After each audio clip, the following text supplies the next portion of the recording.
You know what nobody talks about when it comes to single mothers and dating? It's not what you think.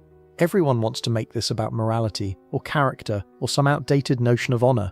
But that's not what's actually happening.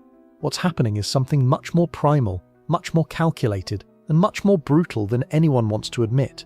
It's about a cost-benefit analysis that every man runs subconsciously within the first 5 minutes of meeting a single mother, and the numbers almost never add up in her favor. Let me be clear about something right now. This isn't about whether single mothers are good people. Many of them are incredible women who've been dealt difficult hands. This isn't about their worth as human beings or their capacity to love. This is about market dynamics, psychological programming, and the mathematics of male investment. And when you understand these forces, you'll understand why the vast majority of quality men swipe left the moment they see mum to 2 amazing kids in a dating profile. Here's what's happening in a man's brain, whether he realizes it or not, when he considers dating a single mother. He's running an equation. On one side, he's calculating what he has to offer, his time, his money, his attention. On the other side, he's calculating what he gets in return. And with single mothers, that equation is brutally lopsided from the start. Think about this for a second. When a man dates a woman without children, 100% of his investment goes toward building something with her. Every dinner, every vacation, every moment of attention is about them creating a future together. But with a single mother, he's immediately in a position where he's expected to invest resources into another man's children. Children who will never be fully his. Children who come with an ex who will be in the picture forever. Children who will always be her first priority, which means he'll always be second, third, or fourth. I remember sitting across from a guy, let's call him Marcus, successful software engineer, 34 years old, never married. He'd been dating a single mother for about 4 months. He came to me because he couldn't figure out why he felt so resentful. On paper, she was great, beautiful, kind, intelligent. But every time they made plans, something with her kids would come up. Every time he wanted spontaneity, she needed a babysitter. Every time he imagined their future, he saw himself raising another man's children, while that man paid minimal child support and showed up to play Disney dad every other weekend. I feel like I'm auditioning to be a stepdad to kids who already have a father, Marcus told me. And the worst part is I'm supposed to pretend like this is normal, like I should be grateful for the opportunity. That's the reality nobody wants to say out loud. Let's talk about what actually happens in relationships with single mothers. And I'm going to be specific because specificity is where truth lives. From day one, a man dating a single mother knows he will never be her first priority, ever. Her kids come first, always, and every man understands this on an intellectual level. He can say all the right things about respecting her role as a mother, but emotionally, psychologically, he's hardwired to want to be chosen first by his partner. This creates a psychological tension that never resolves. He's expected to pour boyfriend-level commitment and resources into a situation where he gets part-time girlfriend attention. She's exhausted from work and parenting. Date nights get cancelled because the kid is sick. Romantic weekends are impossible without complex logistics. Spontaneous anything doesn't exist. And slowly he realizes he's living the responsibilities of family life without any of the benefits or appreciation. Here's what it looks like in practice. She texts him that her babysitter cancelled, so their date is off. Again, he understands. He has to understand. But understanding doesn't change the fact that he just spent an hour getting ready, was looking forward to seeing her, and now he's sitting home alone on a Friday night. This happens once, twice, 5 times. Each time he tells himself it's fine, but each time, a little piece of his enthusiasm dies. Now let's address the elephant that's always in the room, on the phone, at the pickup, at the school events, in the group chat. The ex-husband or baby daddy. This man will be a permanent fixture in any relationship she has, forever. There is no escape from this reality. Every quality man understands that dating a single mother means you're entering into an eternal triangle. You're not building a relationship with her. You're joining a pre-existing system where you're the outsider. The father of her children, no matter how absent or problematic, will always have access to her. They'll communicate regularly. They'll make decisions together. They'll share history that you'll never be part of. And in moments of crisis, she'll call him before she calls you, because he's the father of her children, and you're just the boyfriend. I had a client, we'll call him James, who dated a single mother for 2 years. 2 years of playing second fiddle to her ex's schedule, her ex's opinions, her ex's problems. The breaking point came when her ex called at midnight because he got a DUI and needed someone to get him from jail, and she went. She left James's bed at midnight to go bail out her ex-husband because the kids need their father. James sat there in the dark and had a moment of clarity. He realized he'd spent 2 years investing in a woman who would always prioritize her connection to another man over him. Not because she was a bad person, but because that's the reality of the situation. The ex isn't an ex when there are kids involved. He's a permanent co-parent, and you're the optional add-on. Everyone has baggage. That's just being human. But single mothers come with baggage that has baggage. It's not just her emotional wounds from the previous relationship. It's an entire ecosystem of complications that affect every single aspect of a relationship. There's the financial baggage, child support payments that limit her income, extra expenses that always seem to appear, kids who need braces, sports equipment, school supplies, college funds, and there's often an unspoken expectation that a man who dates her should help with these costs, even though they're not his responsibility. There's the logistical baggage. Her schedule isn't her own. It's dictated by custody agreements, school calendars, after-school activities, and the whims of her co-parent. Want to take a spontaneous weekend trip? Not without planning 6 weeks in advance and negotiating with the ex. Want her to spend the night at your place, only on nights when she doesn't have the kids, which is exactly when she most wants to see them. There's the emotional baggage. She's been through a divorce or a breakup with someone she had children with. That level of entanglement leaves scars that don't heal easily. She might have trust issues. She might be hyper-vigilant about red flags. She might compare you to her ex constantly, either favorably or unfavorably, but you're always being measured against him. And here's the baggage nobody talks about, the baggage of her judgment. She made the decision to have children with someone who's no longer in her life as a partner, whether that was her choice or circumstances beyond her control. It raises questions. What was her judgment like? What red flags did she miss? And will she miss them with you too? Let's talk about something that makes people uncomfortable, but is absolutely central to why men avoid single mothers. Biology. Men are biologically programmed to want to pass on their own genes. This isn't controversial, it's evolutionary psychology 101. And when a man dates a single mother, especially one who doesn't want more children or is past her prime childbearing years, he's being asked to invest his resources in children who don't carry his DNA. This creates a profound psychological conflict. He might genuinely care about her kids. He might even grow to love them. But there's a primal part of his brain that knows these aren't his offspring, that his resources, his time, his guidance is going toward perpetuating another man's genetic line, not his own. And for men who want biological children of their own, dating a single mother with multiple kids often means waiting, compromising, or giving up on that dream entirely. I remember a guy, let's call him Robert, 38 years old, who came to me devastated. He'd spent 4 years with a single mother of 3. He kept waiting for the right time for them to have a child together. But there was never a right time. She was stretched too thin with the 3 she had. Money was always tight. Her energy was depleted, and slowly he watched his window for fatherhood close while he played stepdad to another man's kids. I wake up at 42 years old, he told me, and I realize I've spent my prime years raising kids that aren't mine, and now I might never have my own. The bitterness in his voice was crushing, but that's the reality that men face when they date single mothers. They often have to choose between her and their own biological imperative. Here's the brutal economics of dating that nobody wants to acknowledge. Men, especially quality men with options, are doing a cost-benefit analysis, and when they compare dating a single mother to dating a woman without kids, the single mother loses on almost every metric. A woman without kids offers 100% availability, no ex-partner complications, the possibility of creating a family together from scratch, flexibility in lifestyle and decisions. A single mother offers partial availability, permanent ex-partner involvement, everything planned in advance, shared attention with kids, and you'll always be second priority. From a pure marketplace perspective, why would a quality man choose the second option when the first is available? The only reason would be if the single mother brought significantly more value to offset these disadvantages. And the hard truth is, most don't, because the exact life choices that led to single motherhood often indicate judgment issues that quality men want to avoid. Let's talk about what happens if a man actually commits to a single mother.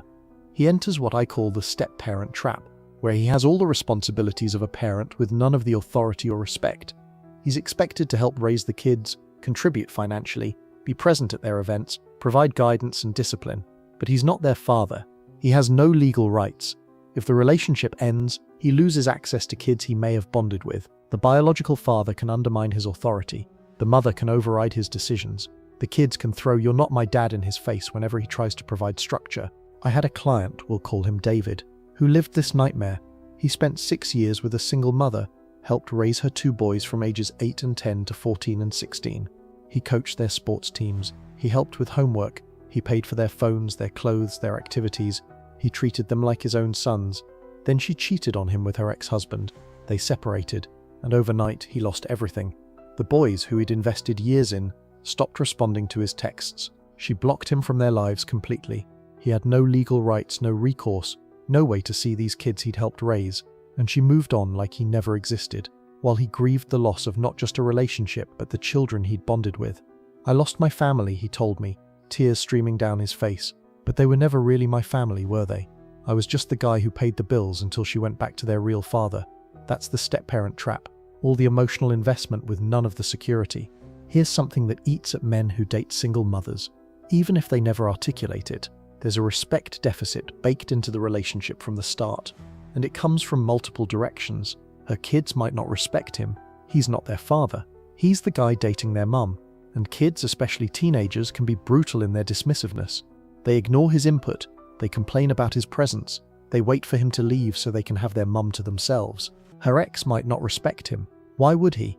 This new guy is just temporary. The ex knows he has permanent leverage through the kids. He knows she'll always pick up his calls, always accommodate his schedule, always prioritize co-parenting over her romantic relationship. The ex doesn't see the new boyfriend as a threat. He sees him as a babysitter and a wallet. Her family might not respect him. They see him as the rebound guy. They compare him to her ex, who fathered their grandchildren and will always be family. They're polite, but he's never fully integrated. He's tolerated, not embraced. And sometimes he senses she doesn't fully respect him either. Because if she did, would she constantly prioritize everyone else over him? Would she expect him to accept terms that no self-respecting man should accept? Would she be surprised when he eventually walks away? Let's break down the actual investment a man makes when dating a single mother versus what he receives in return. This isn't romantic, but relationships are partnerships, and partnerships need balance. He invests financial resources toward her household, time with kids that aren't his biological children, emotional energy dealing with ex-drama, flexibility and patience with constant complications. His own goals and dreams often get delayed or abandoned, prime dating years that could be spent finding a better match, and the possibility of having his own biological family. He receives partial attention when kids aren't around, a relationship filled with logistical challenges, a partner who's often exhausted and stressed, no guarantee of stability or permanence, the knowledge that he'll never be her first priority, and a ready-made family that can be taken away at any moment. The math doesn't math, and every quality man runs this calculation, even if unconsciously, and most of them decide it's a losing proposition. Here's a pattern I've seen repeatedly in my practice. A man meets a single mother. She's attractive, accomplished, mature. He thinks maybe this is different. Maybe he's mature enough to handle it. Maybe love conquers all. So he tries. He really tries. He bonds with the kids. He accommodates the schedule. He bites his tongue when the ex acts like an idiot. He puts his own needs second, third, fourth. He tells himself this is what real men do. But 6 months in, a year in, 2 years in, he starts to feel it. The resentment, the frustration, the realization that he's playing a rigged game. He looks at his friends who are with women without kids, and he sees freedom. He sees prioritization. He sees relationships where both people are each other's first choice. And then comes the moment that breaks him. Maybe it's another cancelled date. Maybe it's watching her ex disrespect him again. Maybe it's her choosing her kid's soccer game over his important work event. Maybe it's just waking up one day and realizing he's been auditioning for a role in someone else's life story instead of writing his own. He leaves, and she's shocked. She tells her friends he couldn't handle a real woman with responsibilities. She posts on social media about men who can't step up. She tells her kids that he just couldn't love them enough. But that's not what happened. What happened is he finally respected himself enough to stop accepting a deal where he gives 100% and gets 30% back. And she blames him for refusing to be grateful for the scraps. Let's be honest about what men are actually thinking. A quality man in his 30s or 40s has options. He might not have unlimited options, but he has options. And when he's on a dating app or meeting women in real life, he's making comparisons. There's the 28-year-old without kids who's excited about life and has time for adventure. There's the 32-year-old professional who's career-focused and low maintenance. There's the 35-year-old who's never been married and wants to build something from scratch with the right person. And then there's the single mother. She's 36, has 2 kids, shares custody with an ex who's in the picture permanently, has a schedule that's locked down 6 months in advance, is financially stressed, emotionally exhausted, and needs a man who'll step up and help raise kids that aren't his. Which option would you choose? The single mother needs an extraordinary man to choose extraordinary circumstances, but she's often not offering extraordinary value to justify that choice. She's offering a below-average deal and expecting above-average men to take it. The math doesn't work. Here's what actually happens in most relationships between quality men and single mothers. It starts with optimism. He thinks he's mature enough, evolved enough, secure enough to handle it. She thinks she's found one of the rare good ones who can see past her circumstances. But slowly the resentment builds. For him, it's every cancelled plan, every moment of feeling second best, every interaction with her ex, every dollar spent on kids that aren't his. For her, it's feeling like he'll never fully understand, like he judges her for her past, like he's not as committed as she needs him to be.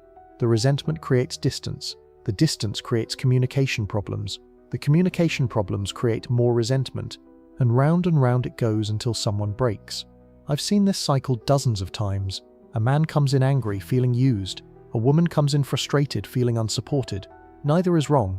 They're just in an impossible situation trying to make work something that's fundamentally imbalanced. You want to know the real reason men don't date single mothers? It's not about being shallow or selfish or afraid of commitment. It's because men are finally learning to value themselves enough to say no to bad deals. For generations, men were told they had to be providers, protectors, fixers. They had to step up, be the hero, save the day. And many men sacrificed their own happiness trying to live up to that standard. They married single mothers, raised kids that weren't theirs, accepted being second priority, and swallowed their resentment. But something's changed. Men are waking up to the reality that self-sacrifice without reciprocity isn't noble, it's just foolish. They're realizing that choosing themselves isn't selfish, it's self-respect. They're understanding that they don't have to settle for someone else's leftovers and pretend it's a feast. Single mothers often frame this as men being immature or afraid of real responsibility. But that's projection. What they're actually afraid of is being taken advantage of. And that's not fear, that's wisdom. Here's what's happening in the dating market right now. Single mothers are discovering that the pool of quality men willing to date them is much smaller than they anticipated, and they're responding with frustration, anger, and blame. They blame men for being shallow. They blame society for stigmatizing single mothers. They blame dating apps for giving men too many options. They blame everyone except the person who made the choice to have children with someone they're no longer with. But the market doesn't care about blame or fairness or what anyone deserves. The market cares about supply and demand, and the demand for single mothers from quality men is low, not because there's something wrong with them as people, but because the value proposition doesn't make sense. A man can date a woman without kids and potentially build a family together, or he can date a single mother and inherit someone else's family while giving up the possibility of his own. When you frame it that way, the choice becomes obvious. So what's the actual answer to why men don't date single mothers? It's this. Because men are finally doing the same cost-benefit analysis that women have been doing forever. They're asking themselves, what's in this for me? And the honest answer is, not much. Not enough to justify the complications, not enough to offset the sacrifices, not enough to make it worth giving up their freedom, their resources, and potentially their own biological children. Single mothers offer a relationship where the man is expected to accept permanent second place, invest in another man's children, deal with ex-drama forever, navigate complex logistics constantly, delay or abandon his own dreams, give more than he'll ever receive, and in return he gets a partner when it's convenient, a role with responsibility but no authority, the label of stepdad instead of dad, and a relationship that can end and take away everything he invested. That's not a relationship. That's a hostage situation with better marketing. The truth is, most men would rather stay single than accept those terms. They'd rather be alone than be someone's safety net, backup plan, or financial solution. They'd rather wait for someone who chooses them first than settle for someone who needs them to complete her pre-existing family. And that's not men failing to step up. That's men finally learning to step back from bad deals. The difference looks the same from the outside, but the motivation is completely different. What happens to single mothers in the dating market? They get exactly what the market dictates. Some find men desperate enough or damaged enough to accept the terms. Some find genuinely good men who are willing to be saints. Some give up on dating and focus on their kids. But most experience the frustration of having far fewer options than they expected. They watch men their age date younger women without kids. They watch their friends in simple relationships wondering why theirs has to be so complicated. They watch years pass while they wait for someone who'll accept the deal they're offering. And slowly, some of them realize the truth. They made choices that had consequences. And one of those consequences is that quality men view them as high-risk, low-reward investments. Not because they're bad people, but because the math doesn't work. That's why men don't date single mothers, not because men are shallow or afraid or immature, but because men are finally asking themselves the same question women have been asking forever: can I do better? And when it comes to single mothers, the honest answer is usually yes.